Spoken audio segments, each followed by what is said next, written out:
हैं या जॉब करते हैं तो कितना मुश्किल होता है पैसा हाथ में आना, लेकिन हॉस्पिटल में वही मुश्किल से कमाया हुआ पैसा हाथ से बालू की तरह निकल जाता है। फिर भी हम सभी अस्पताल में जितना पैसा मांगा जाता है खर्च करते हैं।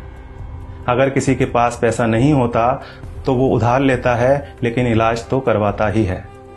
अस्पताल में पहले दिन ही सबसे ज़्यादा टेस्ट होते हैं, कुछ सर्जिकल आइटम्स भी खरीदे जाते हैं, इसी दिन सबसे ज़्यादा दवाइयाँ लिखी जाती हैं। हॉस्पिटल में कुछ पैसा एडवांस के तौर पर भी जमा किया जाता है। हमने भी वही सब किया, हमें भी दवाइयाँ लाने के लिए कहा गया। आजकल हर हॉस्पिटल का अपना मेडिकल स्टोर होता है, सो यहाँ भी था। हमने दवा ली और हमारा जो पहला बिल बना वह था 8,369 रुपये का। हमने अपनी जेब से इतने रुपए निकाले और देना चाहा तो पता चला कि हमें तो सिर्फ 4,620 रुपये ही देना है।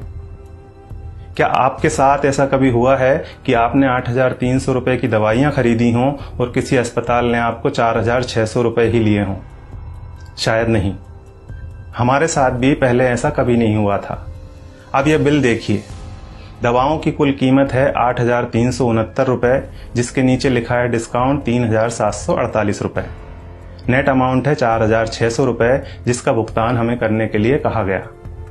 ऐसे हमारे पास और भी कई बिल हैं। हमने 5 दिन एडमिट रहने के दौरान वहां से कई बार दवाइयां खरीदी और हर बिल पर हमें छूट मिली। सबसे बड़ी बात यह थी कि यह डिस्काउंट हमें मांगने पर नहीं मिला था, यह बिना मांगे हमारे बिना आग्रह किए पूरे सम्मान के साथ हमें दिया गया था, क्योंकि ये डिस्काउंट वहां उनके बिलिंग सॉफ्टवेयर में ही फीड कर दिया गया है। और आप यह जानकर हैरान होंगे कि डिस्काउंट का प्रतिशत 2, 4 या 10% नहीं है, यह बहुत ज़्यादा है।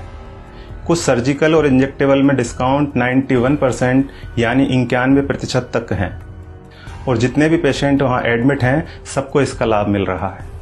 अब आपके मन में सवाल उठ रहा होगा कि ऐसा क्यों? हम भी यही सोच रहे थे कि आखिर ऐसा क्यों।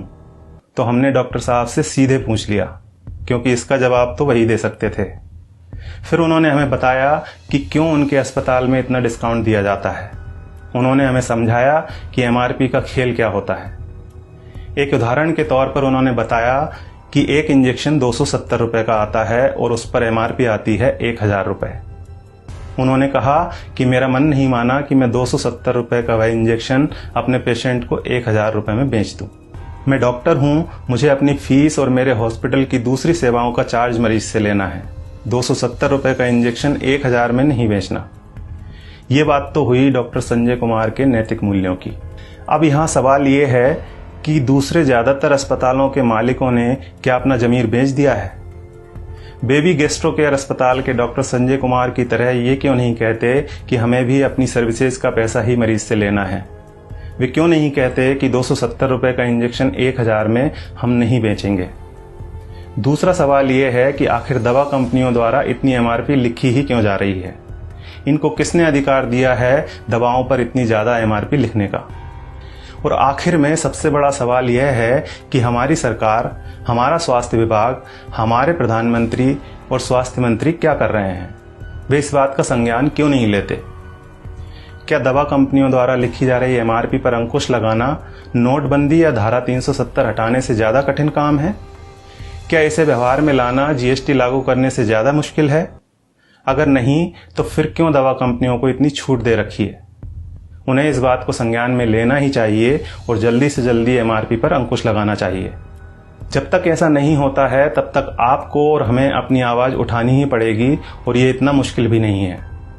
हम सबको बस इतना करना है कि अगर 270 रुपये का इंजेक्शन हमें 1,000 रुपये में दिया जा रहा है तो हमें कहना है भैया 300 लगा लो, चलो भैया 400 ले लेना। इसके साथ ही एक काम और करना है, और वो ये है कि इस वीडियो को ज्यादा से ज्यादा शेयर करना है। धन्यवाद।